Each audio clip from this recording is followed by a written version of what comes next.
Tenemos que lograr que vengan otros profesionales que estén involucrados en lo que es el concepto de una salud. Bueno, yo les voy a hablar un poquito de lo que es citacosis, más que nada a nivel de las aves. Después Patricio les va a hablar de la enfermedad en humanos y de unos datos interesantes que viene logrando en estudios que está haciendo. Acá en la presentación les voy a mostrar también algunos resultados nuestros, de nuestro grupo de trabajo. Yo trabajo en la Facultad Veterinaria de La Plata, pero trabajamos con gente del Instituto Malbrán, del Instituto de Zoonosis Louis Pasteur, y a veces hacemos trabajo en colaboración también con la gente de Córdoba. Así que la mayoría de esos trabajos se los voy a presentar, y después hay trabajos de la bibliografía internacional. Y vamos a empezar con un poquito de historia. Como verán, ya en el año 1615, Fra Bartolomeo, en Perú, describe que él observaba una enfermedad que se producía con fiebre, con desmejoramiento general y decaimiento, que se daba en los meses fríos y principalmente afectaba a mujeres embarazadas, las cuales morían. Eso es lo primero que podemos encontrar que nos puede relacionar a una citacosis. Y después, unos años luego, ya en 1879, Ritter describe un brote de una enfermedad a la que llama neumotifus, ya que pensaba que era medio parecida al tifus, y la asocia a loros. O sea, ese brote se da en el contexto de gente que tenía loros. Se dan 7 personas enfermas, de las cuales 3 mueren.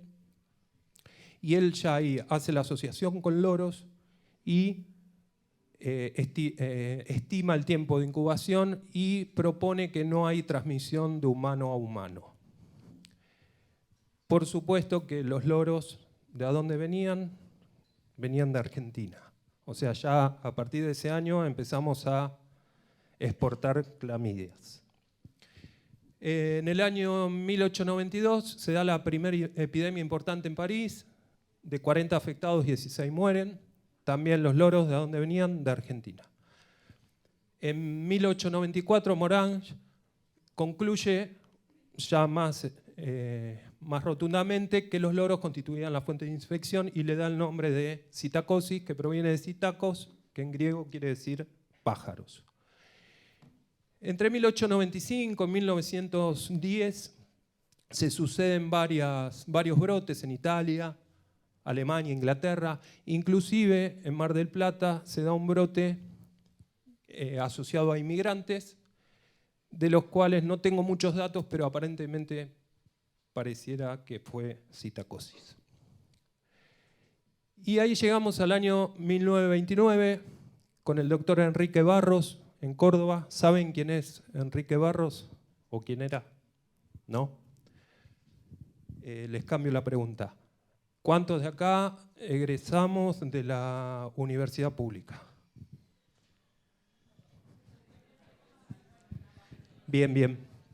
Bueno, muchos de nosotros egresamos de la universidad pública, un poco gracias a Enrique Barros, ya que fue uno de los artífices de la reforma universitaria del año 18. El doctor Barros se ve que le gustaba hacer lío, ¿no? Ahí lo vemos encarcelado después de los disturbios que se mandaban en esos tiempos, comiendo algo.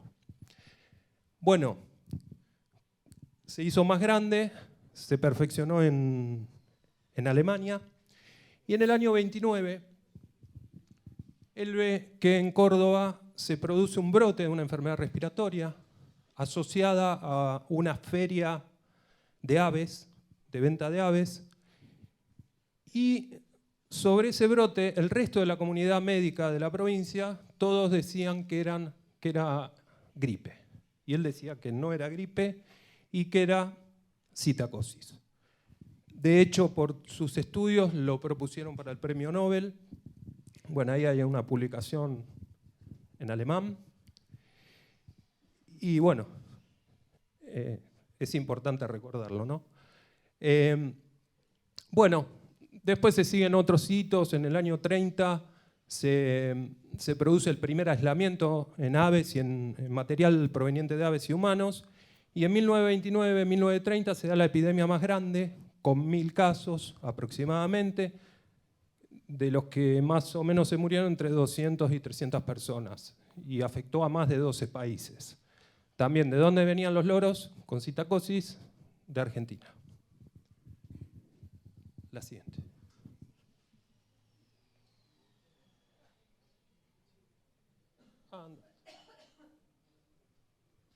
Bien, ¿qué son las clamidias? Son uno de los grupos más antiguos y exitosos de bacterias intracelulares obligadas. El género Clamidia comprende bacterias que, como dijimos recién, son intracelulares obligadas y se distinguen por un ciclo de vida muy particular, único, que es un ciclo de vida bifásico, que después vamos a ver algo. Hasta la década de 1980 se reconocían 2 especies, Clamidia trachomatis y Clamidia psittaci, y en la década del 90 se describen 2 especies más, Clamidia pneumoniae y Clamidia pecorum. Neumonía en humanos, que interviene en la neumonía de la comunidad, adquirida de la comunidad, y pecorum en cabras y ovejas principalmente. Bien, muchos se habrán preguntado esto, ¿no? A veces leemos, dice clamidiófila, a veces dice clamidia. Bueno. En 1999, por análisis de secuencias de gen 16S ARN, el grupo de Everett propone dividir la familia Clamidiaceae en 2 géneros, clamidia y clamidiófila. Entonces, en el género clamidia incluye Clamidia trachomatis, muridarum y suis, y en clamidiófila incluye a psittaci y todas aquellas clamidias que antes las conocíamos como psittaci serobar mamífero, serobar ave, que le empiezan a dar nombre. Clamidiófila abortus, Clamidiófila caviae, pecorum, felis y pneumonia. ¿Pero qué pasó? Medio que en la Santa Iglesia de la clamidiología se produce un cisma con todo esto. ¿Por qué? Había investigadores que estaban de acuerdo, otros que no.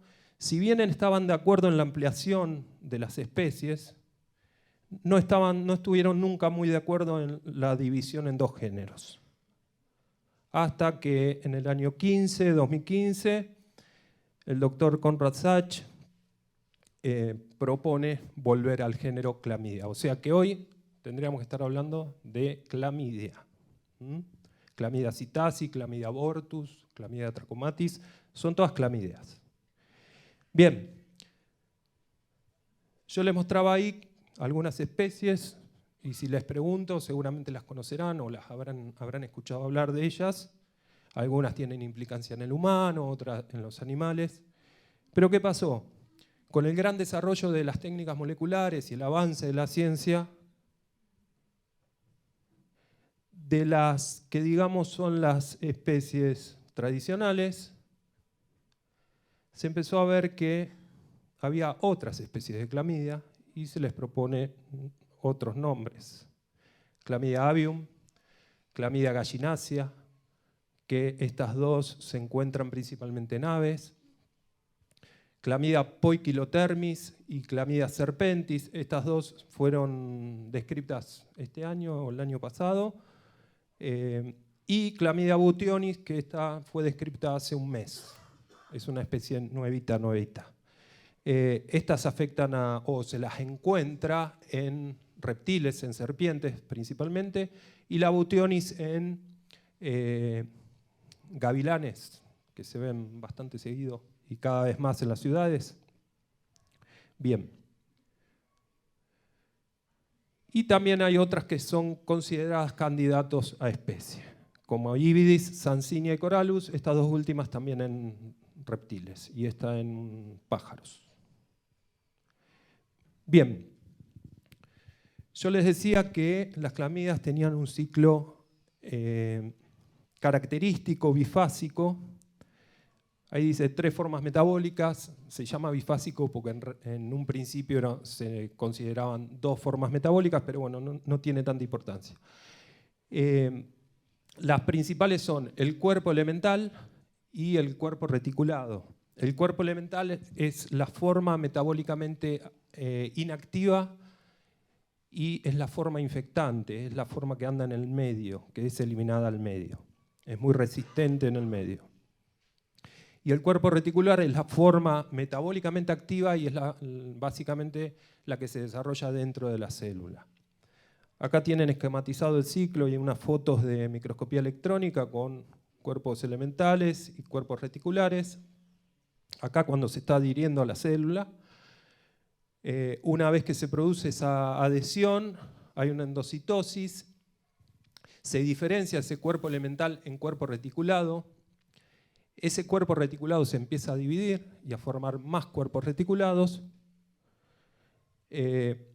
Se empiezan a reorganizar esos cuerpos reticulados y a diferenciarse nuevamente en cuerpos elementales que después son eliminados por la célula. Se puede romper y morir la célula o no. Este ciclo generalmente tarda unas 48 o 72 horas desde que ingresa el cuerpo elemental hasta que salen los cuerpos elementales nuevos.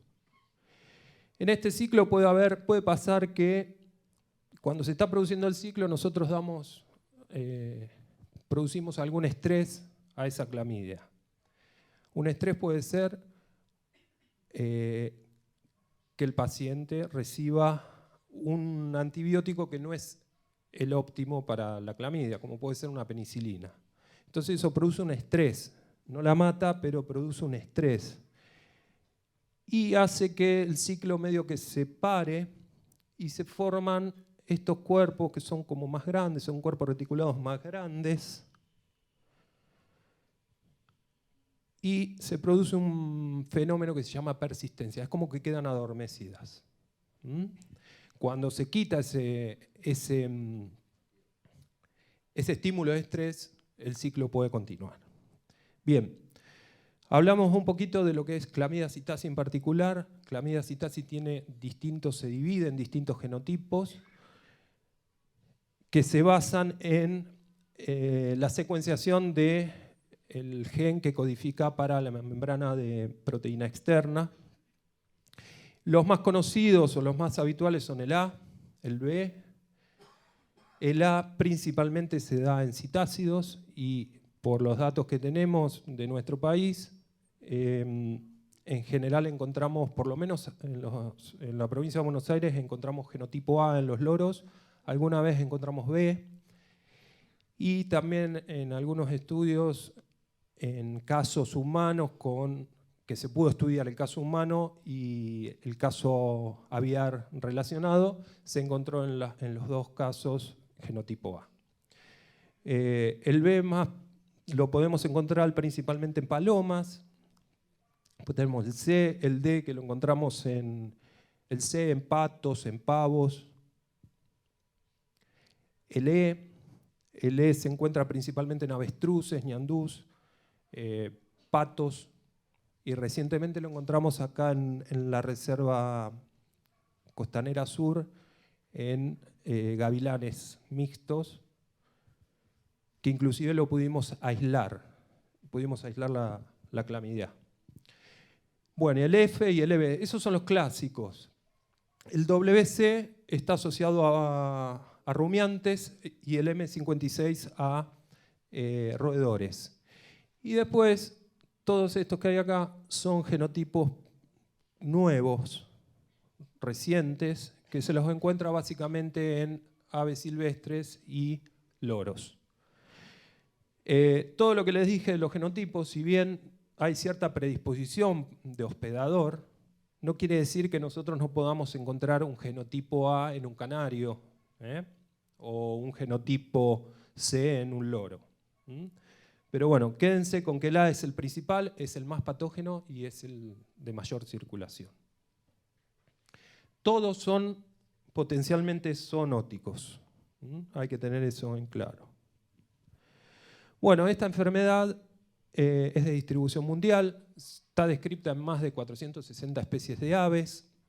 Las principales son los loros, las palomas, los pavos y los patos, también las gaviotas o aves marinas.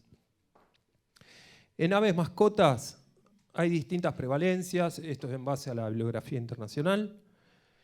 En citácidos va del 16 al 81% y en palomas del 12 al 95%. Eso varía según la metodología que estudiaron. Generalmente los porcentajes más altos son de serología. Nosotros acá hicimos un estudio con loros, mascotas de la zona sur del Gran Buenos Aires, La Plata, Berisso, Ensenada, y más o menos encontramos un 30% por métodos moleculares. De esos animales, el 75% tenía signos clínicos y el 25% no tenía signos clínicos, o sea, eran portadores sanos. La mayoría de los casos, ¿qué pasa? No se notifican o están subdiagnosticados. Pasa lo mismo que en medicina humana. Esto es importante, los portadores sanos se eliminan intermitentemente y la eliminación se incrementa con el estrés. Y generalmente los más susceptibles son las aves jóvenes. ¿Qué pasa? Generalmente los brotes de esta enfermedad se dan cuando pasa esto. Cuando los pájaros están felices, volando por ahí, bien alimentados, y su única preocupación es que no venga otro y se lo coma, no pasa nada. O generalmente no hay citacosis. Pero cuando pasa esto, o sea, hay comercio ilegal, los animales generalmente están hacinados, están mal alimentados, en malas condiciones ambientales. Entonces, ahí es donde se empiezan a producir los casos de clamidia. ¿Cómo se transmite esta bacteria? Generalmente, la mayor fuente de infección son las heces secas de las aves y sus secreciones nasales y oculares. Eso es lo principal. En el nido, generalmente se puede dar el paso de los padres a los pichones a través de la alimentación o a través de la propia contaminación del material de nido. También está descrito que los ectoparásitos pueden transmitir entre animal y animal. Hay transmisión vertical, o sea, a través del huevo. Y para tener en cuenta, puede sobrevivir en materia fecal y cama por 30 días o más, si las condiciones están dadas. En el animal susceptible va a ingresar por vía respiratoria o digestiva, esas son las dos principales, y también pueden entrar por laceraciones cutáneas. Signos clínicos, tengan en cuenta que no son específicos de la enfermedad. Son signos clínicos que pueden ser comunes a muchas enfermedades que pueden padecer las aves. Generalmente son aves que están apáticas, con el plumaje erizado, anorécticas, tienen muerte súbita, muchas de ellas, hay retraso de crecimiento. Si tenemos signos respiratorios, generalmente hay conjuntivitis, coriza, con descarga mucopurulenta nasal y ocular, tos y dificultad respiratoria. A nivel urinario se pueden ver los uratos verdes o de color amarillo. Puede haber también diarrea verdosa. Y puede haber signología nerviosa con ataxia y temblores, generalmente en fases terminales. Los cursos son agudo, crónico y la inaparente o subclínica, que quizás es una de las más importantes. Ahora Patricio les va a hablar también algo de eso. ¿Qué más les iba a decir acá? Nada más. Ahora vamos a ver algunas fotos. Bien.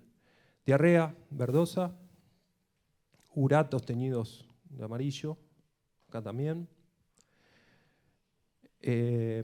Bueno, este es un loro que está decaído. Plumaje erizado, los ojitos medio cerrados, fíjense cómo está este, el mal estado general.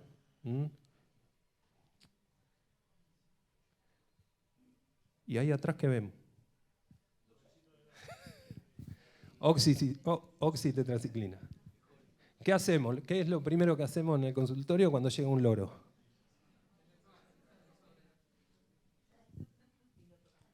Bien. Bueno, eso tenemos que cambiarlo. Acá distintos grados de conjuntivitis, blefaritis marcadas. Miren, acá tienen un diagnóstico diferencial. ¿Qué le pasó a este? Bien, una de las cosas que hacen cuando les venden algún animalito de estos, generalmente en el mercado ilegal, es decolorarlos. Y se imaginarán que el que les vende no lo va a llevar a la peluquería que lo decoloren. Entonces lo que hace, tienen un tachito con agua oxigenada y agarran el loro y lo meten así. Entonces imagínense el agua oxigenada en el ojo, en la mucosa ocular. Así que bueno, cuando tenemos eso tenemos que pensar en que esa conjuntivitis, esa blefaritis puede ser por el agua oxigenada. Bien, caquexia, más conjuntivitis. Fíjense, este ya tiene ataxia, estaba hecho percha.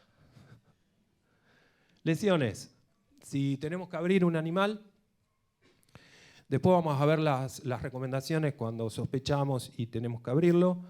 Pero bueno, hay una neumonía, congestión pulmonar y generalmente hay un exudado serofibrinoso de las serosas, con aerosaculitis, los sacos aéreos se ven con exudado serofibrinoso, celomitis, pericarditis, hepatitis. El hígado y el vaso generalmente están agrandados de tamaño y, como en este caso, acá también un poquito, y se suelen ver lesiones necróticas. Puede encontrarse también una traqueitis. Esas son las lesiones más comunes de observar en una necropsia. Bien. Hicimos la necropsia o nos llega un caso clínico, tenemos que tomar muestra para confirmar nuestro diagnóstico. En el caso de una necropsia, lo que vamos a hacer va a ser tomar material para histopatología en formol al 10%, como cualquier otra muestra para histopatología. Podemos tomar órganos refrigerados también, que los guardamos en estos tachitos. Podemos tomar hisopados también. Si vamos a mandar una muestra a un animal vivo, generalmente la disponibilidad en nuestro medio es ahora hacer alguna técnica molecular o alguna técnica de inmunocromatografía, los casetitos que vienen, que generalmente son de humana, de Chlamydia trachomatis, pero como hay reacción cruzada se pueden utilizar. Bien, ¿qué tipo de hisopos usamos cuando vamos a mandar a realizar una prueba molecular? Generalmente nosotros recomendamos no utilizar hisopos de madera y algodón. Utilizar hisopos de rayón o de dacrom son los principales, esos o algún hisopo de fibra sintética. Bien, esos hisopos los pueden comprar o si no tienen, generalmente el hisopo que viene con el medio de Stuart o Cary Blair, hay algunos que vienen con hisopo de madera, pero la mayoría vienen con unos hisopos que son útiles para esto. Entonces utilizamos ese hisopo y no lo metemos en este tubo con el Stuart, sino lo metemos en un tubo limpio, seco, en un Eppendorf, que le podemos llegar a agregar 0,2 mililitros de solución salina estéril. Eso lo refrigeramos y en caso de que tarde demasiado lo podemos congelar. Bien, hay otros medios, pero estos son muy buenos, pero son muy caros y tampoco son fáciles de conseguir por ahí para el veterinario común de una clínica. Son medios de transporte para clamidia, micoplasma y virus, y se utilizan también estos hisopos que se llaman Flock Schwab, que son muy buenos, son como unas escobillas que uno hace el hisopado y cuando lo mete en el medio líquido es como que se abren y eliminan todo el material al medio líquido. Después hay estas tarjetas, que es como un papel de filtro. Sí.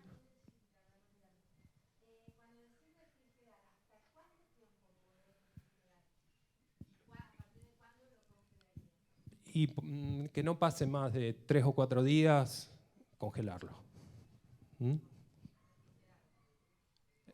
No, si lo vas a tener más de 4 días en la heladera, ya lo congelás. Estas tarjetas también son útiles. Se puede hacer el hisopado y después pasar el hisopo sobre el papel y se manda en un sobrecito de tipo Ziploc. Bien, a ver si se ve, ¿cómo tomamos la muestra? Me van a decir cuál es el error acá. No voy a nombrar al actor ahí, porque puede llegar a estar presente. Es un colega.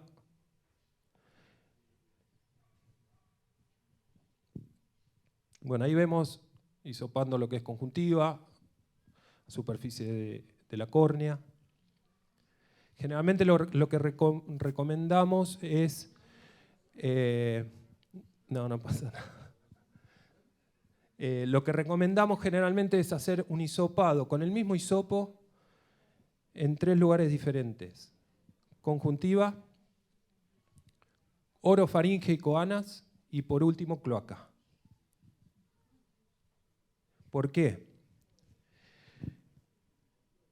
Y bueno, acá le sumo también la materia fecal. ¿Mm? ¿Por qué hacemos así? Si ustedes ven el instructivo del manual de zoonosis de denuncia en animales pequeños, dice hisopado conjuntival y hisopado de cloaca. Se supone que eso está hecho para animales que ya sospechamos porque clínicamente vemos algo. Pero ¿qué pasa? En portadores sanos o inaparentes, generalmente es más fácil de hallar la clamidia en lo que es cavidad orofaringea y coana, no tanto en cloaca. Generalmente en cloaca lo vemos más en animales que están clínicamente enfermos. Entonces haciendo eso se agarran de todos lados. Bien, diagnóstico. Tenemos distintos diagnósticos. Serológico, donde detectamos anticuerpos, y otros diagnósticos que lo que buscamos es el antígeno o el agente causal. Serología. ¿Cuál es la principal limitación que tenemos con la serología? Sí. ¿Qué les parece?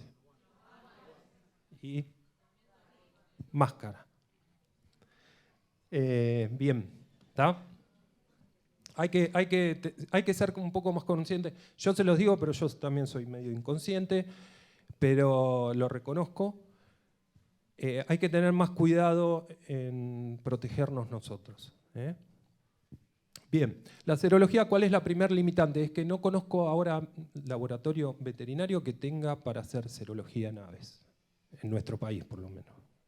Pero les voy a comentar algo, se hace de ave individual, siempre tenemos que considerar, o sea, la serología es una herramienta más, tenemos que considerar los signos clínicos, el historial del aviario donde está el animal y combinar con conteo de blancos y enzimas hepáticas. Generalmente, para que sea diagnóstica esa serología, tenemos que tener sueros pareados, separados por aproximadamente 21 días.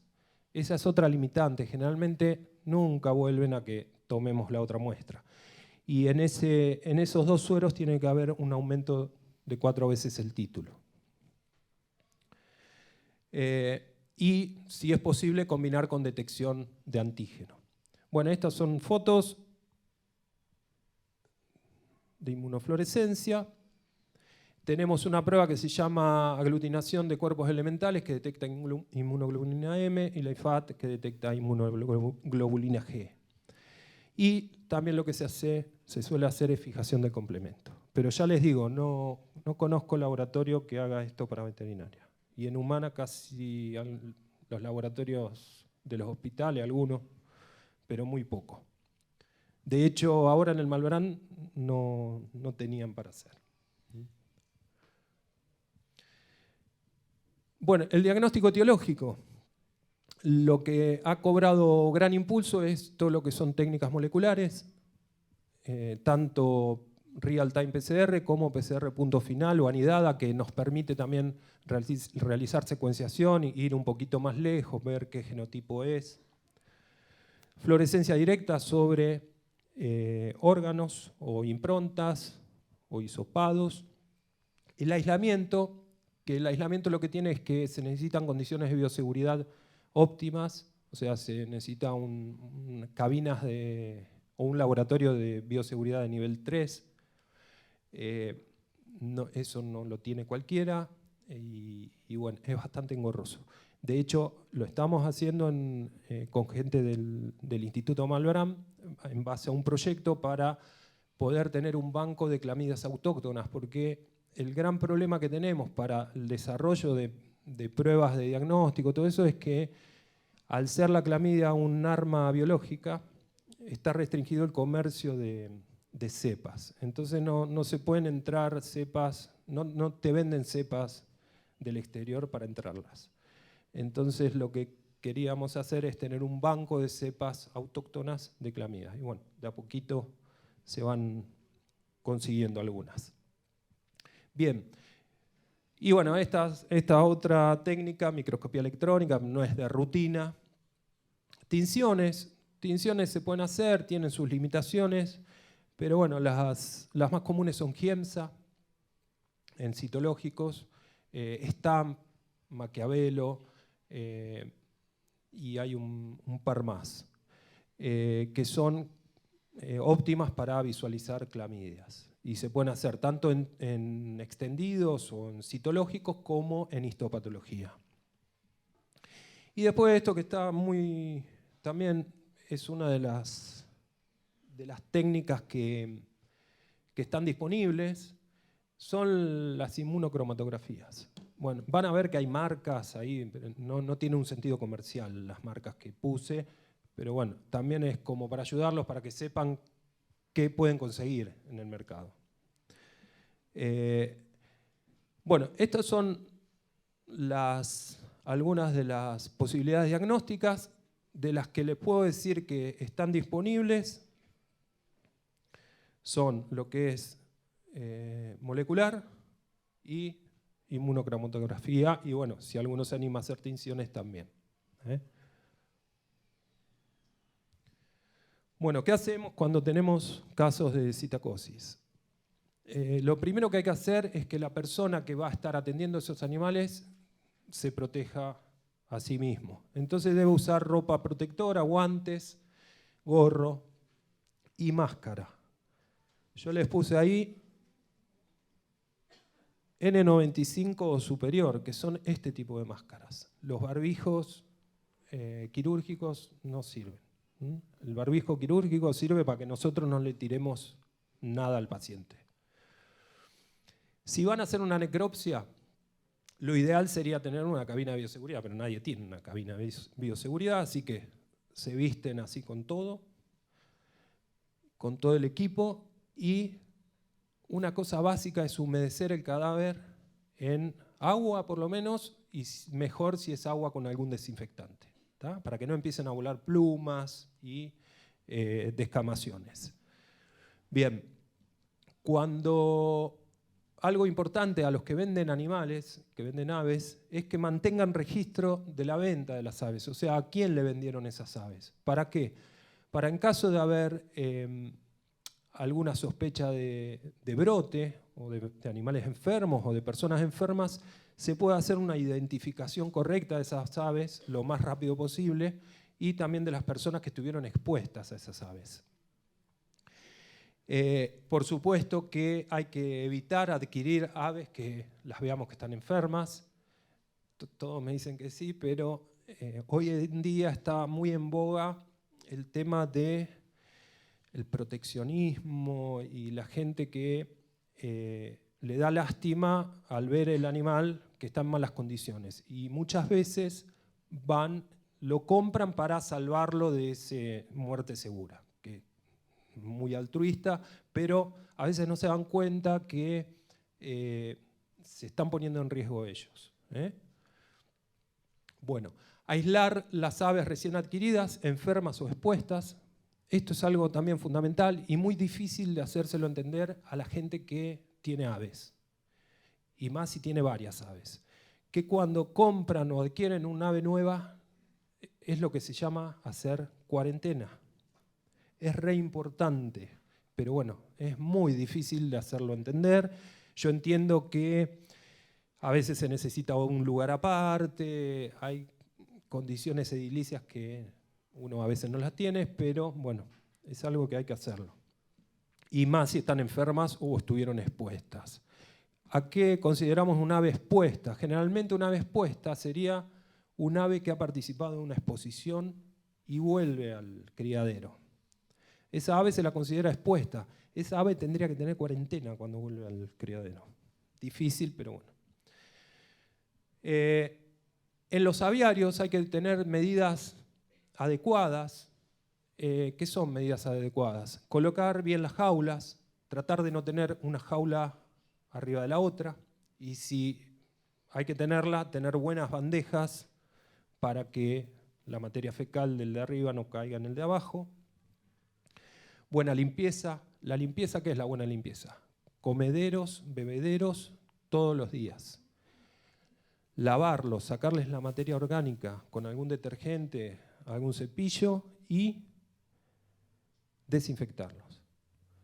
Y la limpieza de jaulas, bueno, comederos, bebederos y bandejas. Y la limpieza general de jaula tendría que ser una vez por semana. Una buena ventilación y evitar que las jaulas no estén expuestas a corrientes de aire. A veces es preferible que un ave esté a 0 grados, esté afuera, a que esté en un local cerrado con una corriente de aire. Bueno, y los desinfectantes habituales podemos utilizar amonio cuaternario al 5%, lavandina al 10%, formol 1, pero bueno, con la lavandina, con un ayudín, vamos. Aves enfermas. Si tenemos una ave enferma, parte del tratamiento que le vamos a hacer es, lo que tenemos que hacer es disminuir el estrés, que tenga una buena nutrición y una buena higiene. Hay que observarlas diariamente y pesarlas cada 3 a 7 días más o menos para ver si hay un aumento de peso, generalmente quiere decir que el ave está mejorando. También tenemos que evitar las dietas altas en calcio. Tengan en cuenta que muchas veces los animales afectados son animales en crecimiento, o sea que necesitan calcio, pero el calcio va a interferir con la absorción de las tetraciclinas, que es lo que principalmente vamos a utilizar. Tratamiento preventivo, por mi parte, lo desaconsejo, por todos los problemas que todos sabemos que hay de resistencia a antimicrobianos. Entonces tenemos que sacarnos un poco de la cabeza eso de tratar preventivamente. Con antibióticos no se trata preventivamente, salvo en algún caso de metafilaxia general, pero bueno, también trataríamos de evitarlo. La droga de elección es la doxicilina, tiene una mejor absorción que otras tetraciclinas, lenta eliminación, entonces nos permite dar dosis más bajas. Aparte tiene otra cosa, tiene mejor palatabilidad que las otras tetraciclinas. Muy importante si lo vamos a dar en alimento o en agua de bebida. Bueno, ahí tienen las dosis, si quieren copiar. Igual después la charla va a estar disponible, creo. Tienen distintas formas en el alimento, en el agua o en forma oral directa.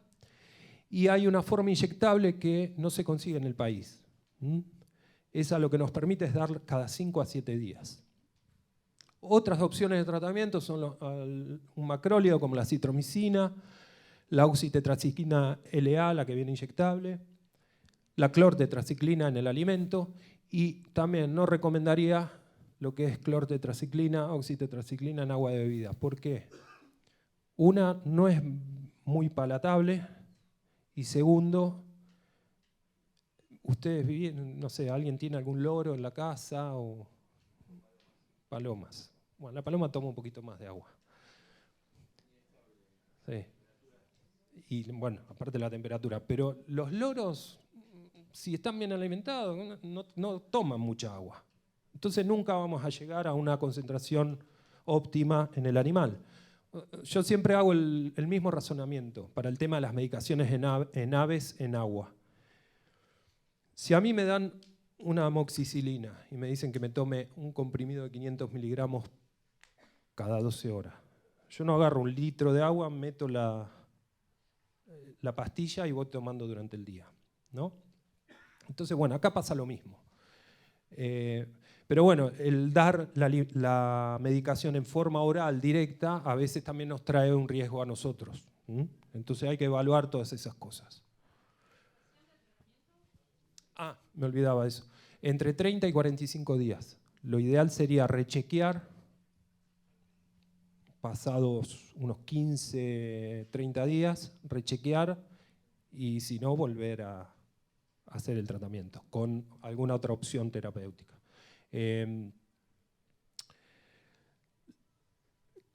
Les iba a decir algo en base a eso. Generalmente, las aves enfermas, si no están muy comprometidas, a la semana ya tienen una mejoría. Si vemos que no hay mejoría y hacemos esos pesados cada una semana y vemos que no hay aumento de peso, ahí tendríamos que reevaluar y considerar la eutanasia. ¿Cómo? Sí, sí, supuestamente ya tendríamos hecho el diagnóstico igual, ¿no? Bueno, esto es alguna de la legislación que hay a nivel país. El Colegio Veterinario no hace mucho sacó, junto con el Ministerio de Salud de la provincia, los eventos de notificación obligatoria. Si quieren pueden entrar, no me voy a detener demasiado, pueden entrar y leer todo eso. Hay muchos instructivos por distintas enfermedades, zoonosis en pequeños animales. Está lo de citacosis, hay cartillas informativas, está el formulario para hacer la denuncia online de casos sospechosos o confirmados. Así que les dejo para que miren ahí. Y bueno, ahí mismo lo que hay es esto, que es la definición de caso en aves. Me gustó porque es como que le cambiaron esto, porque antes uno leía caso sospechoso, era cualquier ave citácida con o sin signos. O sea, todo loro caía en la oxitetraciclina. ¿Tá? Bueno, ahora le pusieron ave citácida o no citácida, con o sin signos compatibles con la enfermedad, epidemiológicamente relacionado a caso humano o animal confirmado. Es como que ahora, pobre loro, no lo condenamos siempre. Bueno, el probable es un caso sospechoso con resultado positivo a alguna de esas técnicas, citología, detección de antígeno, por inmunocromatografía, inmunofluorescencia de heces, hisopado cloacal, respiratorio oculares, y el confirmado sería el caso probable con 2 pruebas positivas, más el nexo epidemiológico confirmado. También confirmado sería un caso sospechoso o probable con confirmación por prueba molecular o aislamiento. ¿Tá? ¿Se entiende? Porque es medio confuso. A mí también me resultaba medio confuso. El caso probable en el que le hicimos 2 técnicas, por ejemplo, de citología y detección de antígeno por inmunocromatografía y tiene nexo, lo damos como confirmado. Un caso sospechoso o probable al cual le hicimos PCR o aislamiento, lo damos como confirmado. ¿Bien? Y esto yo lo puse, pero sinceramente a mí no me queda muy claro. Es lo que está en la cartilla. Cualquier ave con o sin síntomas, con confirmación por pruebas diagnósticas, citodiagnósticas, inmunofluorescencia, no, es como que me está diciendo lo mismo o englobando todo. Bien. Perfecto. ¿Cómo? ¿De tiempo?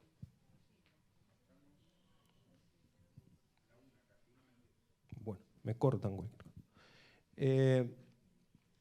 Hablamos de clamidia citasi. Como les mostré al principio, se empezaron a encontrar otras clamidias en aves en el año 2015, 2014, recuerdo bien. describen Clamidia avium y Clamidia gallinacea. ¿Qué son estas? Bueno, históricamente Clamidia psittaci era el agente casual de la citacosis. Clamidia avium la empiezan a encontrar en Alemania. De 27 palomares, 4 encontraban que tenían avium. En Francia, de 125 palomas urbanas positivas a Clamidiaceae, 10 de ellas eran Clamidia avium. Y empiezan a haber también casos individuales en citácidos. Clamidia gallinacea se empieza a encontrar principalmente en Europa y en China, en producciones avícolas. Y después se encuentra que tiene una distribución mundial y principalmente se da en gallinas y aves de corral. Esto es importante, se hallaron con infecciones mixtas, Clamidia psittaci y Clamidia avium, o sea, en el mismo animal, las dos clamidias, lo mismo que Clamidia psittaci y Clamidia gallinacea. A esto llegaron por el uso, lo que les decía al principio, el uso de la nueva tecnología que permite llegar a estas cosas. Bien, Clamidia gallinacea, como les decía, gallinas, pavos, patos, gallinas de Guinea, eso es lo principal. Bueno, las prevalencias son bastante altas en las gallinas y en patos o en granjas avícolas en general en Europa, un poco más baja en Australia. Ahí se encontró que hay otros hospedadores como la paloma, pajaritos, gansos, chocaperdiz, que es la chocaperdiz. Es esto, yo tampoco sabía qué era. Y recientemente en China lo encontraron en bovinos. Ahora bien, aparentemente es asintomática. En todas las descripciones que hay no se ven signos clínicos, los animales están felices y contentos. Si bien las prevalencias son altas, o sea, pareciera ser una clamidia que es endémica de las gallinas y han evolucionado juntitas. Potencial zoonótico, tampoco hay evidencias concluyentes, hay algún trabajo en que relaciona la serología de los trabajadores de frigorífico que faenaban patos, que esos patos se encontraban con Clamidia gallinacea y no tenía otra clamidia, bueno, pero no hay nada concluyente. Hicieron estudios experimentales inoculando huevos de gallina embrionados y los huevos se morían a los 7 días post-inoculación.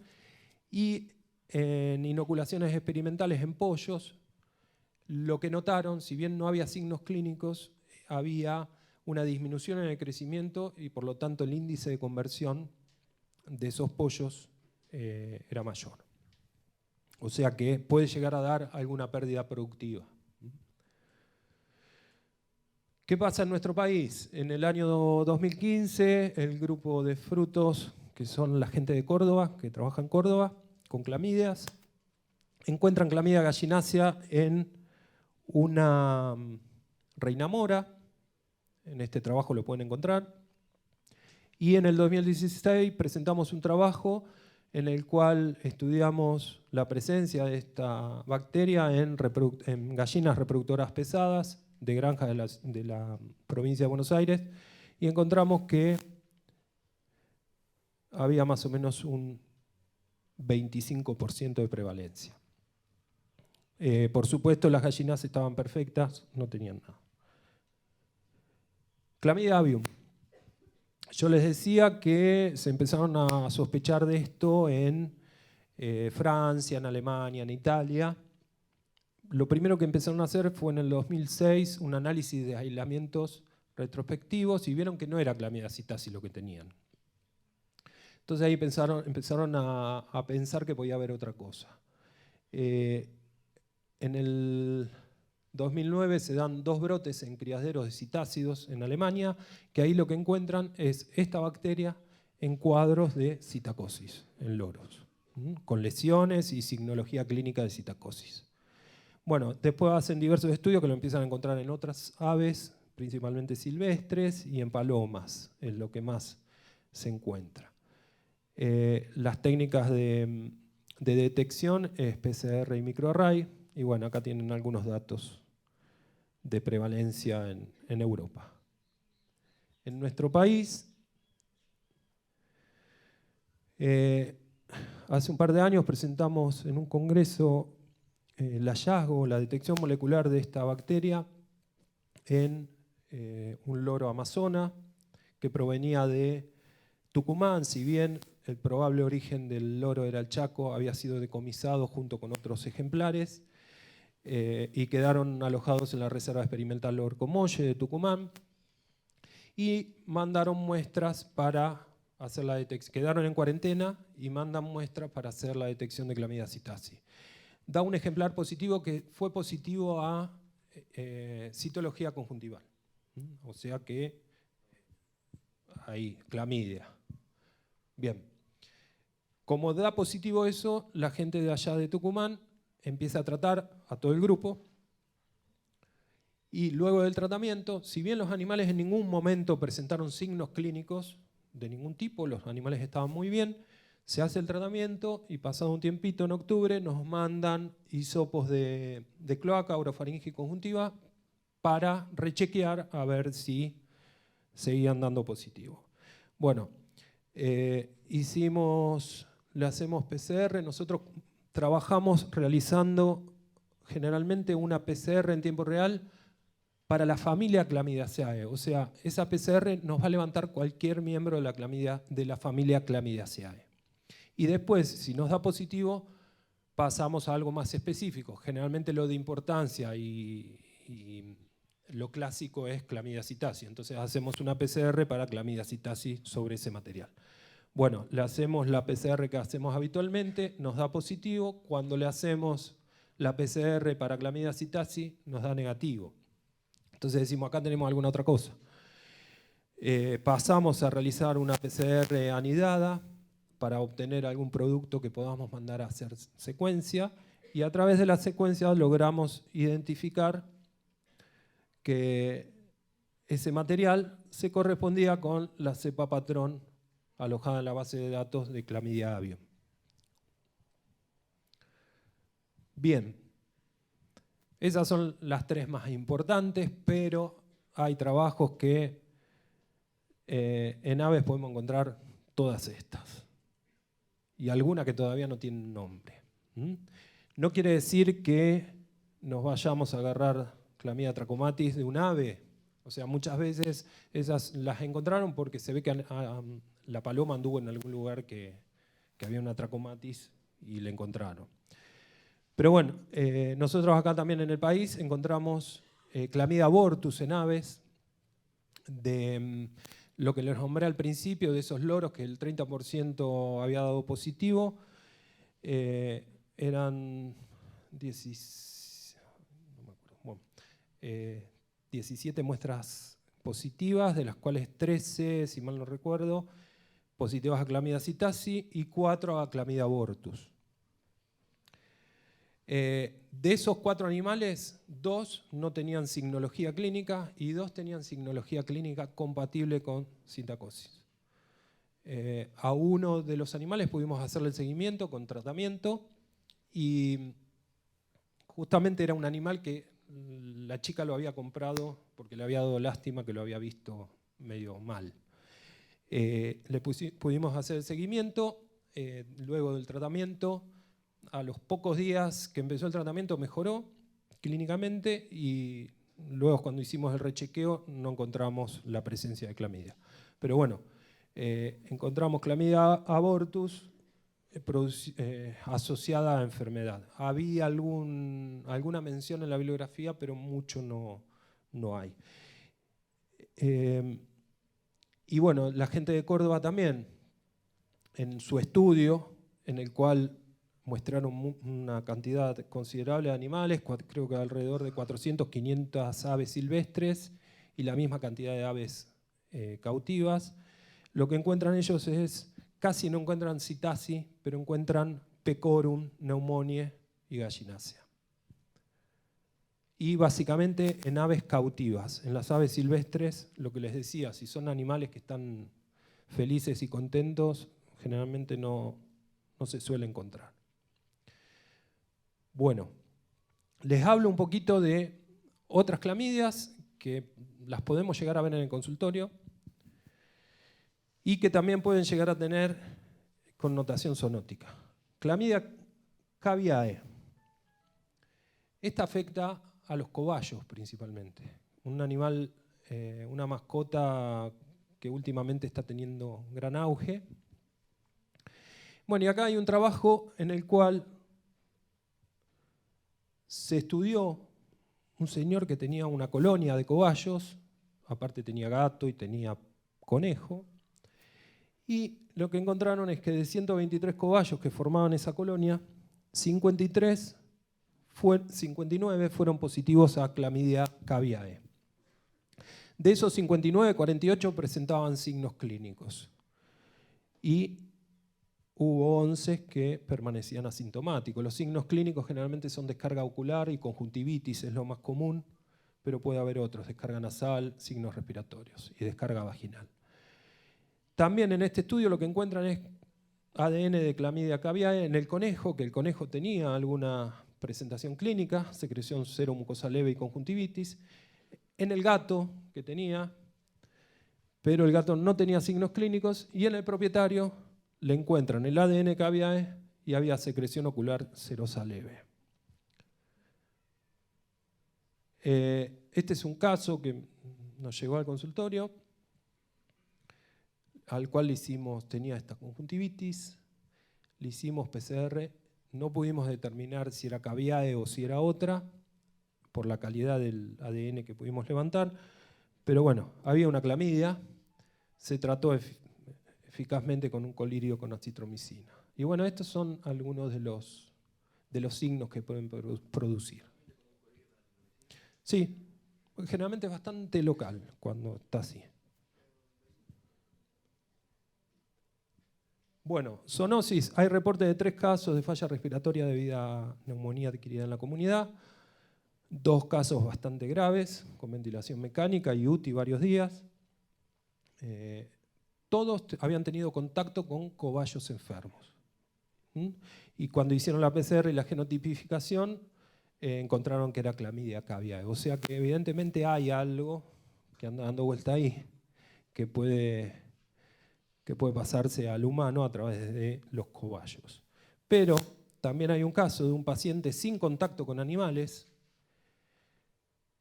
durante el periodo de incubación de la enfermedad que también le encontraron Clamidia caviae. Este paciente lo único que refería era que él hacía actividades de jardinería y que en el jardín se solían ver aves y roedores, ratones. Pero bueno, no tenía otro vínculo. Y para ir terminando, otra clamidia que, si bien no es mucho lo que hay en la bibliografía, hay algunos reportes de Clamidia abortus como zoonosis, pero primero les voy a comentar lo que hay en el país sobre esta bacteria. Si bien siempre se sospechó de la presencia, Clamidia abortus produce lo que se llama el aborto enzótico de los pequeños rumiantes. Puede afectar a las vacas también, pero principalmente a ovejas y cabras. Se suponía que había en el país, había unos pocos estudios serológicos en la zona de La Rioja, pero no había mucho más. En el año 2018, la gente de La Pampa, a través de un estudio retrospectivo con órganos en parafina, utilizando la misma real time que utilizamos nosotros, encontraron ADN para la familia Clamidiaceae en 12 muestras. Y a través de una técnica de microarray o array 2, de esas 12 muestras, 5 correspondían a Clamidia abortus. O sea, evidentemente estaba circulando, por lo menos en la zona de La Pampa. Y nosotros este año, a principio de año, publicamos este trabajo, que es de un caso del 2014 más o menos, en Mendoza, en un rodeo de 400 cabras, se produce una tormenta de abortos de 70. Bueno, y al material que nos enviaron logramos hacerle histopatología, inmunohistoquímica, coloración de stamp, real time, diversas otras PCRs para abortus, pecorum y burnetti, pudimos secuenciar y nos dio que era clamidia abortus. Y aparte nos daban las otras enfermedades relacionadas con abortos habituales, nos daba negativo. Bien, zoonosis, y hay algunos reportes. Hay abortos principalmente en mujeres, semana 16, 19. Generalmente son mujeres que trabajan en el campo y tienen contacto con cabras y ovejas y se dan generalmente en la época de pariciones o de abortos que se producen en los animales. También hay un caso de neumonía típica en un veterinario que trabajaba en un laboratorio experimental justamente con clamidia abortus y se la pescó de trabajar ahí. Y hay un reporte de enfermedad pélvica inflamatoria en mujer. Esto me corregirán los médicos, pero creo que está más relacionado a trachomatis. Pero bueno, encontraron clamidia abortus. Y esto es el fotito del caso de las cabras. Y por último, ahora sí terminamos. Esto también lo dejo como para que piensen. Estos son unos trabajos en los cuales encuentran que clamidia suis en un matadero de chanchos o de cerdos detectan clamidia suis en el aire, o sea, en los sistemas de ventilación y en las superficies de trabajo.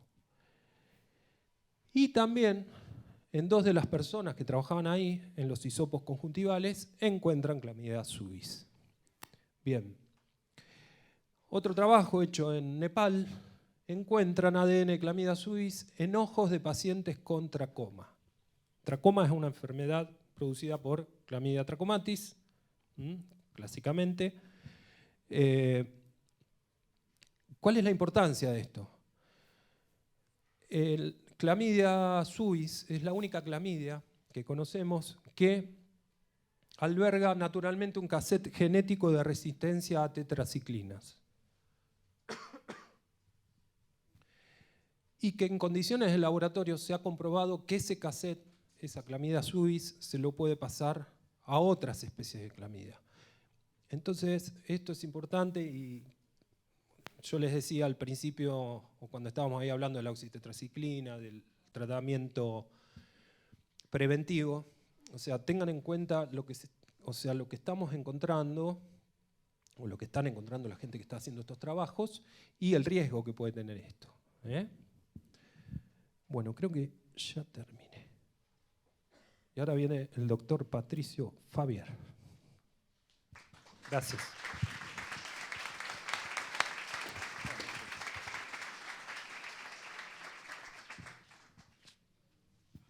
Bueno, al doctor Fabier ya es amigo de la casa, lo conocen de las primeras jornadas. Lo único que voy a decir que es médico de la UBA, diplomado con honor, y en la cancha se ven los pingos. Gracias. Bueno, ya me imagino porque uno cuando viene a esta charla ya aprende y entiende qué es lo que piensa el público, así que ya sé en lo que están pensando, en el almuerzo. Y después, ¿qué carajo me hice en la cabeza? Y después en las clamidias. Así que vamos con el punto 3. Esto pasa por ir a peluquería barata, gente. Bueno, la idea es que de la charla de hoy se vayan. Es corta, vamos a ir a almorzar, con conceptos claros, bien claros y con miedo. Ya está. Si se van con miedo, yo ya estoy contento. Bien. Bueno, vamos a hablar y a referenciar aspectos generales sobre la transmisión de la clamidia psittaci hacia el humano desde las aves. Vamos a ampliar el conocimiento que tenemos sobre la semiología en el humano. Ni los médicos la saben detectar y ese es un gran problema y los voy a poner un poco en contexto de por qué pasa muy desapercibido y casos hay y es un problema recontra vigente la citacosis. Conocer el abordaje diagnóstico y terapéutico que tiene este cuadro en la medicina humana. Yo voy a tratar, ustedes me paran cuando hay algo que por ahí no lo entiendan o no me sepa explicar en realidad, porque probablemente lo entiendan, y enfatizar de manera práctica las pautas de alarmas, que ya algo estuvo hablando Javier, y por último, hablar sobre nuevas perspectivas en citacosis. Hay cosas nuevas, hay cosas que no se sabían, hay cosas que van a cambiar en un futuro no muy lejano el paradigma de cómo vamos a hablar de esta enfermedad y de esta condición. ¿Sí? Bien. En el marco teórico, bueno, como ya saben, y esto para ustedes es algo de suma importancia, es una enfermedad ocupacional que aqueja no solamente a los trabajadores de la producción agropecuaria, sino también a los veterinarios que trabajan con pequeños animales. Levante la mano quién de ustedes trabaja con aves habitualmente. Bien. Los demás nunca tocaron un ave. Bueno, entonces se van a ir todos con miedo. Está bien, vamos.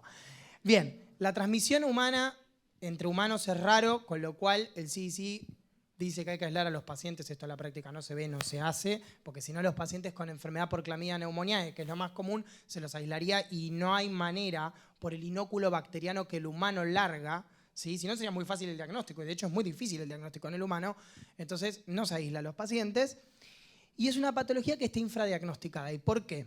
¿A quién de ustedes le habrá pasado que ha ido a una guardia, tengo tos, me duele la garganta y algún bendito les habrá dado claritromicina, acitromicina? ¿Sí? Buah, cosa de todos los días. Hay un sobreuso de macrólidos en la práctica clínica, el cual está poco fundamentado, está infundado, porque en países donde la tasa de los neumococos con resistencia a macrólidos es mayor al 20%, uno no debería usarlo empíricamente para cuadros respiratorios. Bueno, eso el 90% de los médicos parece no considerarlo o no saberlo y por eso lo indicamos. ¿Y qué son? Tratamientos para las enfermedades por clamidia. Entonces, muchas veces, cuadros que son compatibles, fundamentalmente por clamidia pneumoniae, pero también por clamidia Zitachi, pasan desapercibidos porque el paciente recibió un tratamiento. ¿Sí? Entonces, esto es algo que no permite tomar noción real de la enfermedad social a la cual nos estamos enfrentando. Con lo cual, ya tenemos el primer problema. El problema está infravalorado. ¿Sí? Bien, y cuando categorizamos a las enfermedades por clamidias, acá estamos. La citacosis se encuentra dentro del grupo 1 de enfermedades transmitidas por aves, que son las enfermedades transmitidas por vía aérea, deyecciones desecadas fundamentalmente. Y como bien explicó Javier, la época del año donde esto más sucede es en primavera-verano. ¿Por qué? Esto funciona algo muy parecido, como pasa en el humano, con la tuberculosis. La clamidia, gracias a esos cuerpos aberrantes de persistencia, en las aves puede permanecer de manera latente. Las aves juveniles, en primavera, distintos estresores, como puede ser el aprendizaje en el vuelo, estresores traumáticos, favorecen a la mayor eliminación de clamidia. Con lo cual, es muy fácil de entender que el pico de casos de clamidiosis humana sean siempre primavera-verano, fundamentalmente. Bien. En cuanto a la transmisión, no voy a agregar mucho, es por vía aérea. Ahora, la pregunta es, el cuadro típico es, el paciente viene a consultar, consulta y nos cuenta que tuvo un animal que se murió. Entonces, la pregunta que yo hago, ¿necesitamos que haya un animal clínicamente enfermo para que haya transmisión? No, claramente. Bueno, ¿saben cuántos equipos médicos, científicos han trabajado sobre esto? 0, ninguno. Nosotros fuimos los primeros, por eso se los estoy contando. Con lo cual, ustedes lo saben muy bien, pareciera ser que la pata humana no lo sabe muy bien esto. ¿Sí? Bien. Y la vía de acceso es básicamente lo mismo que pasa con las aves, pasa en el humano. Hay una adherencia al epitelio respiratorio, la bacteria hace una primer bacteriemia, impacta en los órganos de la economía, hígado, vaso, sistema nervioso central, pulmón, obviamente, y hace una segunda bacteriemia. Y ahí es donde empieza la fiesta. ¿Sí? Una fiesta de citoquinas, de inflamación, que es lo que genera en el humano la neumonía típica, que ahora les voy a aclarar un poco a qué llamamos neumonía típica. No la llamamos atípica porque la produce una bacteria típica. Sí, eso es un error conceptual muy grande. Y otra cosa que es importante es que no todos los humanos se van a enfermar. ¿Sí? Esto tiene un rango clínico muy variado, es un espectro de enfermedad, la citacosis, que va desde un cuadro gripal banal, que va a pasar con su acitromicina por la guardia y nada más, hasta cuadros catastróficos que terminan en la terapia intensiva, familias enteras en terapia intensiva. ¿Sí? Bien. En cuanto a la inmunología, 2 cosas muy básicas. Lo primero que se produce es una respuesta, por así decirlo, promiscua contra distintos antígenos de la bacteria, produciendo un pico de IgM, que no va a servir de manera efectiva para controlar la infección, pero sí nos va a servir para poder hacer diagnóstico. Y esto que decía Javier es una realidad. En realidad, hoy por hoy los diagnósticos serológicos en clamidia, no solo Zitachi, también pneumoniae, quedan muy sesgados por este ánimo compulsivo que tenemos los médicos de sobreindicar antibióticos, porque el paciente se va de la guardia ofendido si el médico no me indicó nada. No, el médico te indicó sus 7 años de experiencia de estudio para decirte que no tenés que tomar antibióticos. Me parece que buen negocio.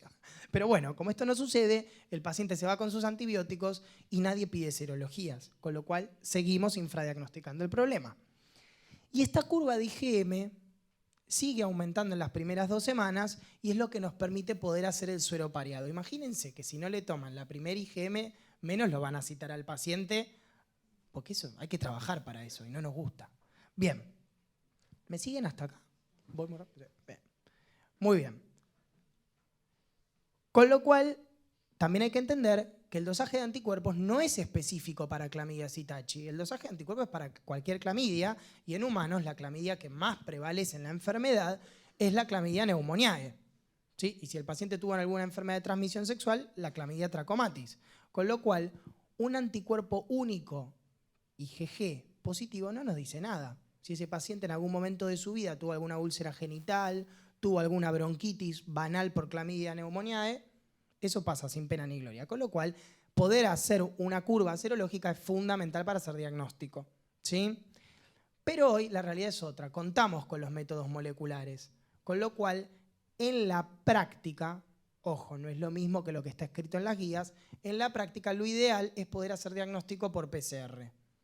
¿Vieron esos hisopos tan cool que mostró Javier, que se doblan, que no sé qué? Bueno, en el humano, como no tenemos cloaca, lo metemos hasta el fondo de la faringe desde la nariz.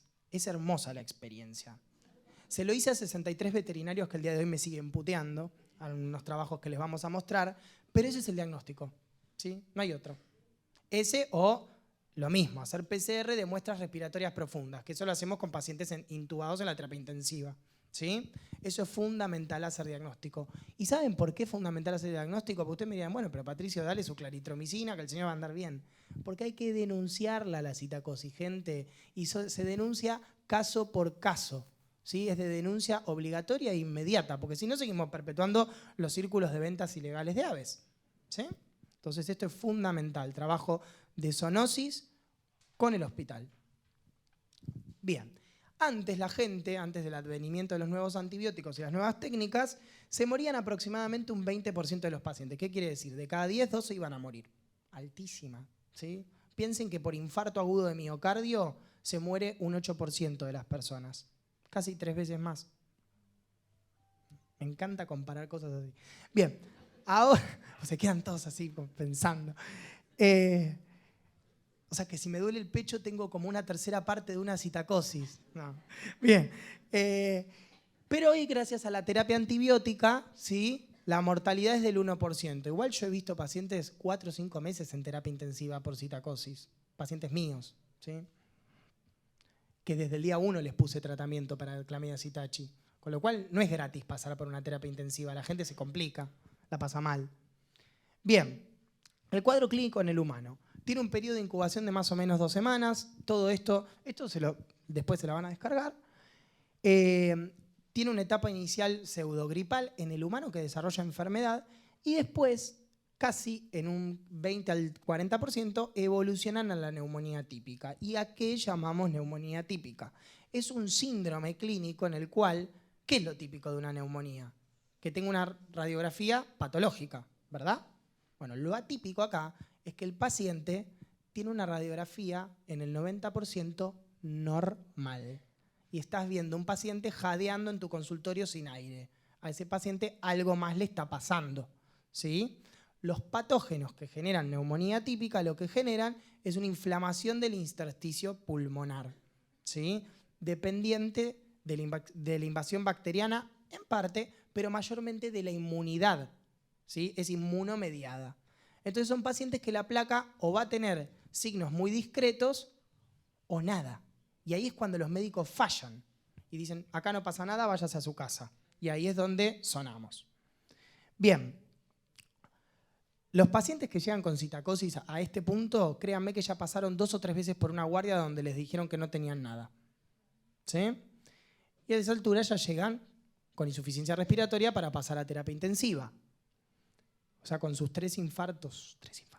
Bien, Otras cosas que pueden acompañarse, más raras, y uno tiene que agudizar mucho, yo porque tengo mucha experiencia en esto, pueden tener hepatitis, pueden tener diarrea, pero no tienen gran repercusión clínica. Son como epifenómenos que nos ayudan a arrimar un poco el bochín. Y como ven, son cosas muy promiscuas que pueden pasar en un montón de cuadros clínicos. Por eso lo importante es interrogar a la familia del paciente. El paciente no, pues no va a poder hablar, no va a tener aire.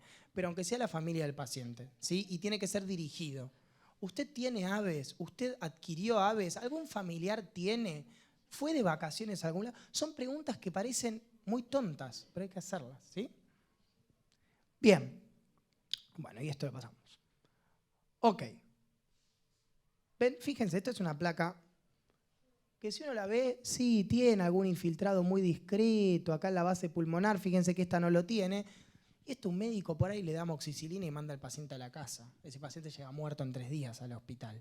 Pero fíjense que cuando uno se hace el ojo, esta tomografía del mismo paciente ya dejó de ser inocente, ¿sí? Todo el intersticio pulmonar está afuncional. Ese paciente no hace intercambio gaseoso.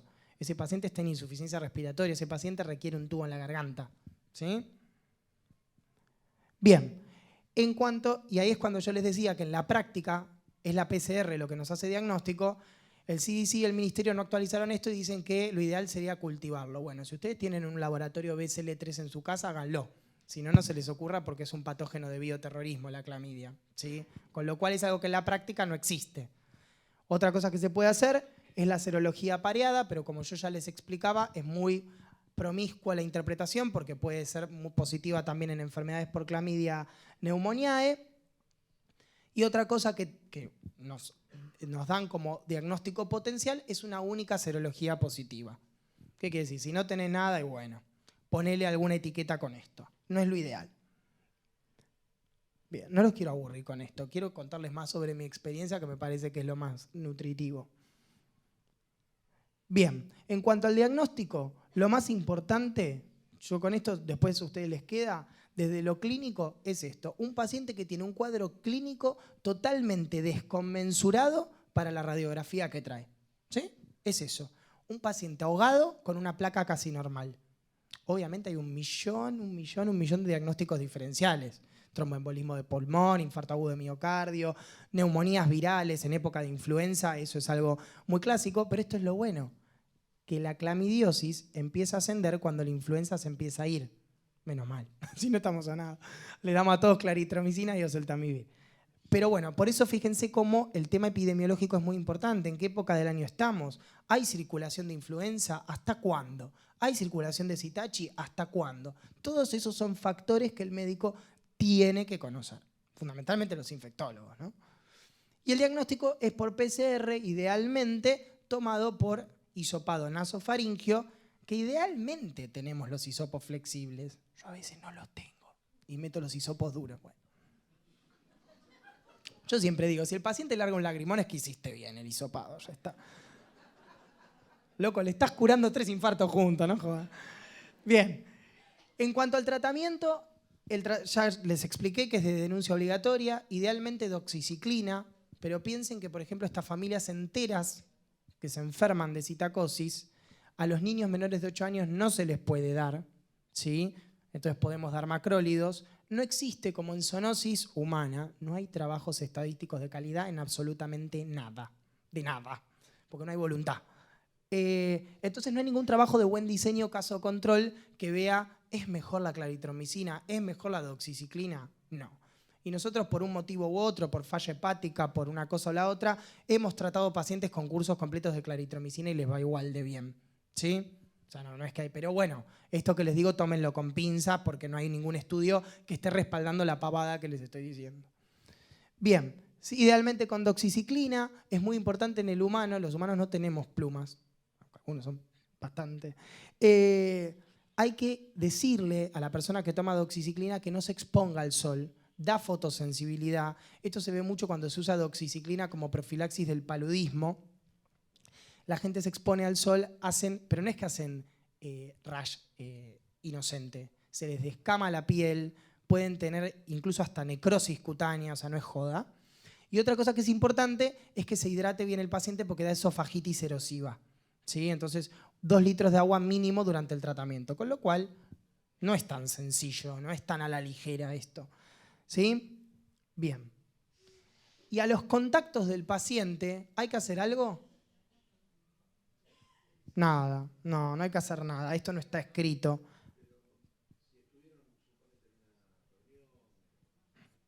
No hay que hacer nada. Ahora van a ver nuestros trabajos igual, si no hay que hacer nada. Se las dejo picando. Bien, bueno, en cuanto a la prevención, esto no se los agrego porque Javier explicó absolutamente todo.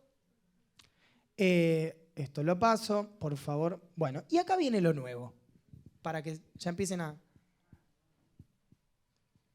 tengan miedo.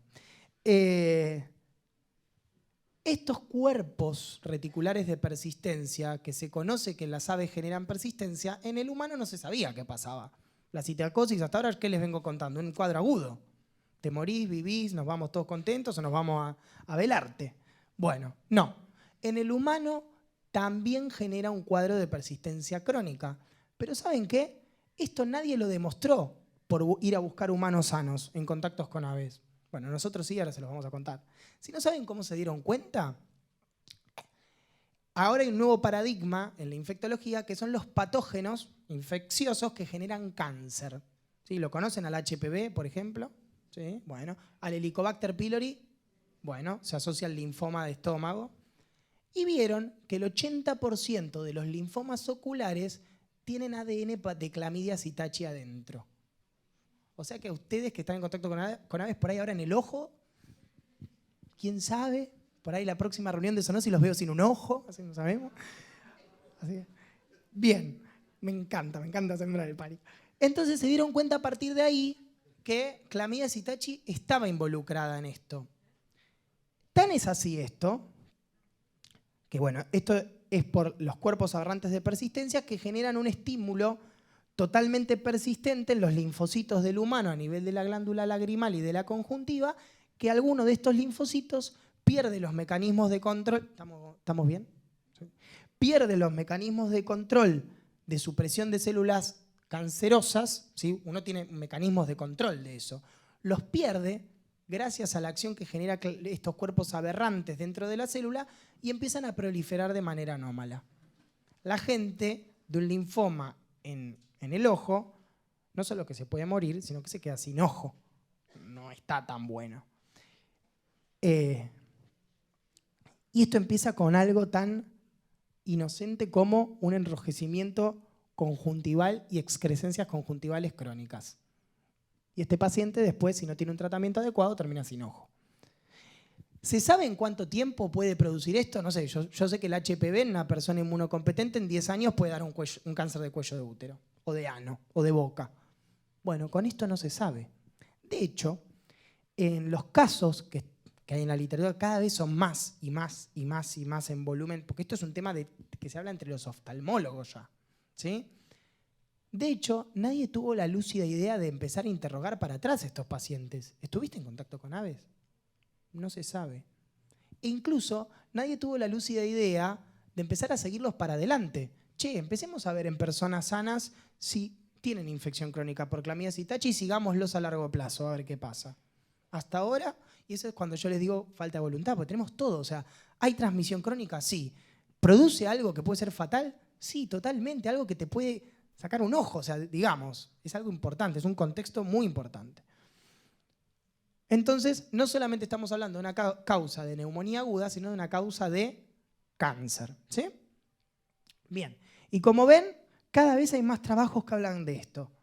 Chlamydia psittaci, principal causante de linfoma de anexos oculares en humano, el principal. De hecho, ya se habla de linfomas oculares a Chlamydia psittaci positivo o negativo.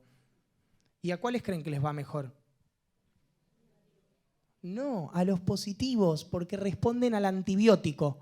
Curamos un cáncer con doxiciclina, gente. Increíble. Es como pasa con el Helicobacter pylori en el estómago. Tratás al Helicobacter pylori y tratás al linfoma. ¿Sí? Por eso es tan importante ahora este nuevo paradigma. Y esto no lo digo yo, ¿no?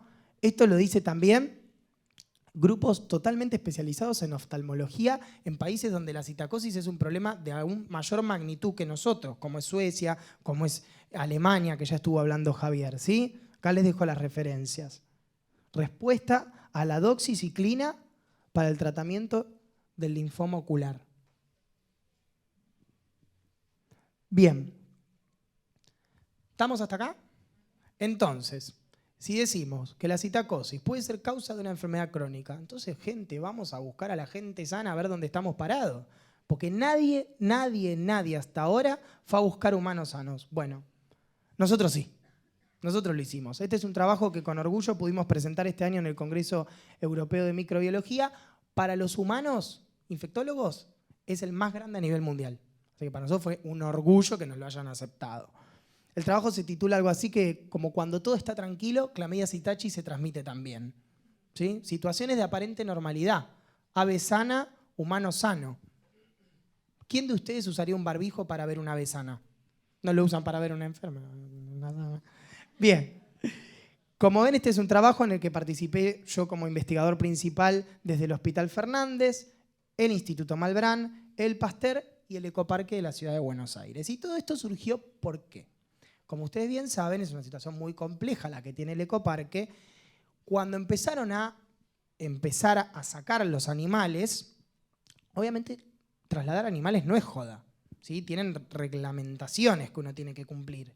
Uno no puede importar o exportar aves sin certificar su estado de salud. Entonces, en la bandada de flamencos, 66 flamencos totalmente sanos, obviamente, para poder ser trasladados, tenían que hacer un catastro molecular de Clamidia Citachi. El 10% vinieron positivos. ¿Y esto es porque están en malas condiciones? No, en lo absoluto. ¿Quién de ustedes conoce el zoológico? ¿Lo conocen? Sí. Es un área abierta. Entran caranchos que van y que vienen de la reserva ecológica, palomas. O sea, es imposible bloquear el ingreso de aves que contacten con las aves residentes. Con lo cual es muy lógico que haya clamidiosis en las aves del zoológico. Y encima no tuvieron mejor idea, que como todo en este país ya se ha apurado mal, de querer trasladarlas en primavera, el peor periodo para encontrarlas positivas. Y aparecieron positivas. Y ahí nos llamaron al Fernández, como yo soy el único que hace zoonosis ahí, la oveja negra, y dijeron, por favor, los empleados acá están todos amotinados, necesitamos que vengan a dar una charla informativa. Porque la idea era que no les va a pasar nada si están todos sanos, las aves sanas. Y yo aproveché, no di puntada sin hilo, les fui a dar su charla y les dije, bueno, pero si están de acuerdo, vamos a descartarles la enfermedad. Entonces lo que hicimos en aquel momento, 52 empleados, que sabíamos que les íbamos a poder hacer curva serológica porque a menos que quisieran perder su trabajo, iban a seguir ahí el mes siguiente. Entonces le hicimos PCRs a los 53, o sea, 53 hisopados, todos llorando. 53 extracciones pareadas, es decir, 106, ¿sí? A partir de las aves positivas. ¿Sí? Entonces, el objetivo de nuestro trabajo, ¿qué fue? Primero y principal, ser los primeros en determinar la tasa de positividad, tanto de anticuerpos pareados, es decir, que tengan una infección de verdad, y de ADN de clamidia. Pero Patricio, ¿por qué van a tener ADN? Vamos a ver, ¿por qué no? Entonces lo que hicimos, que ahí van a ver que el número, este es el póster original que se publicó en el ECMID, fueron 63 empleados. ¿Por qué? Porque al año siguiente continuamos con la misma experiencia con un grupo de empleados en similar situación, aves sanas positivas y humanos sanos, es decir, la tranquilidad, en la reserva ecológica. Yo hablo de esto, digo Ecoparque, reserva, porque tengo el permiso para decirlo. Tuve que firmar esto ante escribano y lo digo de verdad. Imagínense el quilombo que fue en aquel momento. Bien, entonces lo que hicimos fue, en todos los casos, no solamente buscar los marcadores de positividad, sino que interrogamos un montón de cosas que decimos gente que no tienen sustento en lo más mínimo. Decimos, esté poco tiempo con el ave enferma, use un lugar con tanta ventilación, haga esto. ¿Eso ustedes lo leyeron en algún trabajo? Que haya gente con aves ventiladas, gente con aves encerradas. No, lo repetimos por ósmosis. Bueno, ya que estábamos, empezamos a indagar todos estos como factores de regresión logística que estén asociados a tener positivos los marcadores. ¿Y qué encontramos primero? El primer dato, terrible. Era todo normal, gente. El 30% tenían marcadores positivos de los humanos. 10% tenían PCR positiva. Imagínense, es gente que si nosotros no hubiéramos aparecido ahí, el día de hoy seguían con su clamidia. Algo que nadie había dicho. ¿Sí? Bueno, nosotros lo demostramos. Como pueden ver, la mediana de edad era de 35 años de nuestra población, la mayoría eran varones, casi un 22% tenían alguna condición crónica. ¿Condición crónica qué buscamos nosotros? Más que nada alergias respiratorias, asma, EPOC, insuficiencia cardíaca, todos factores de riesgo que faciliten la entrada de patógenos respiratorios. ¿En qué me basé para decidir incluir esto en mi análisis univariado?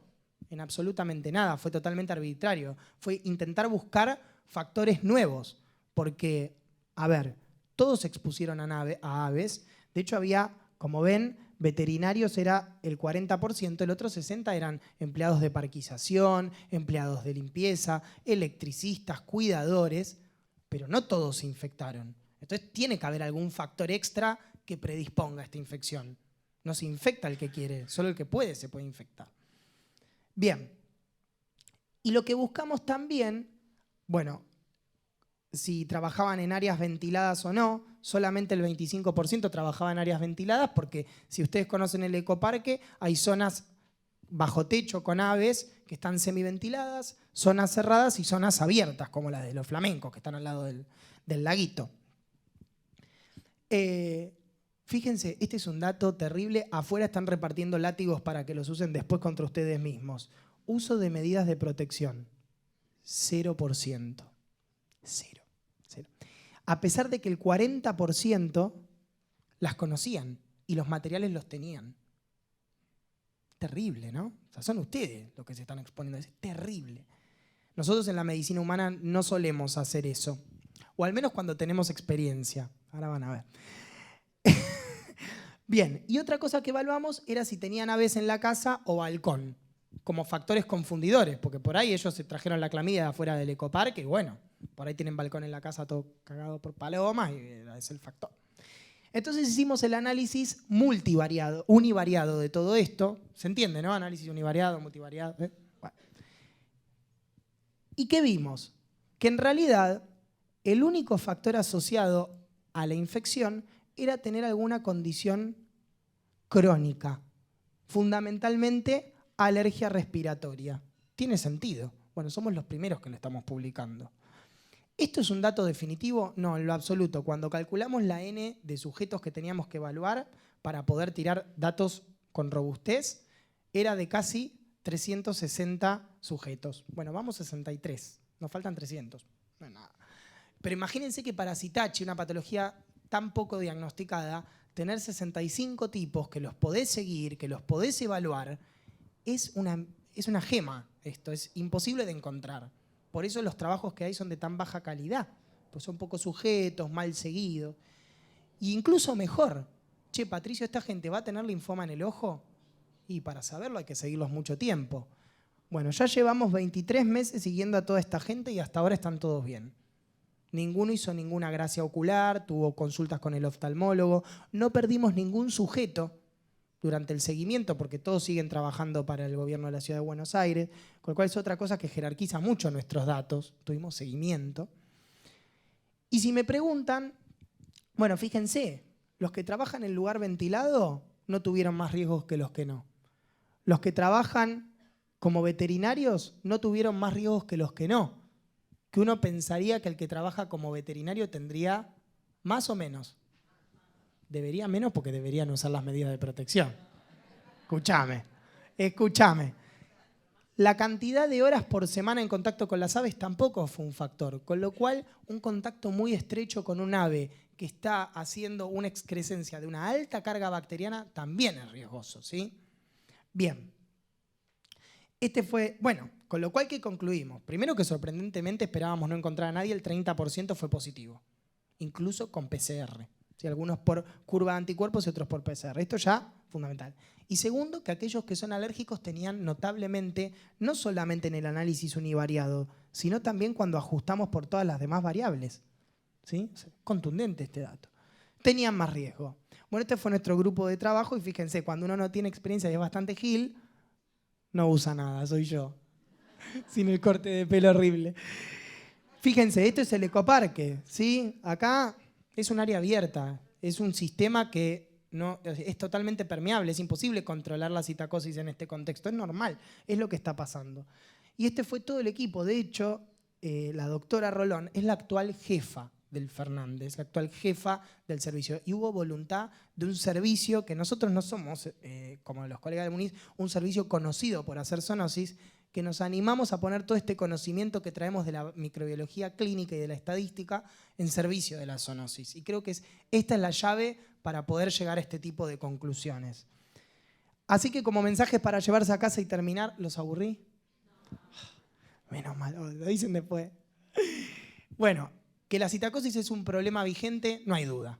Totalmente vigente. En Malvinas nosotros por año tenemos por lo menos de 10 a 15 casos confirmados.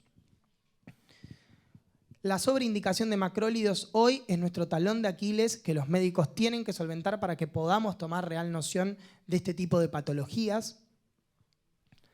Las nuevas aproximaciones de la enfermedad como un cuadro crónico nos está abriendo una puerta totalmente distinta. Porque ahora nos preguntamos, che, ¿hará falta que a los personales veterinarios y aviares haya que hisoparlos una vez por año para buscarles infección crónica?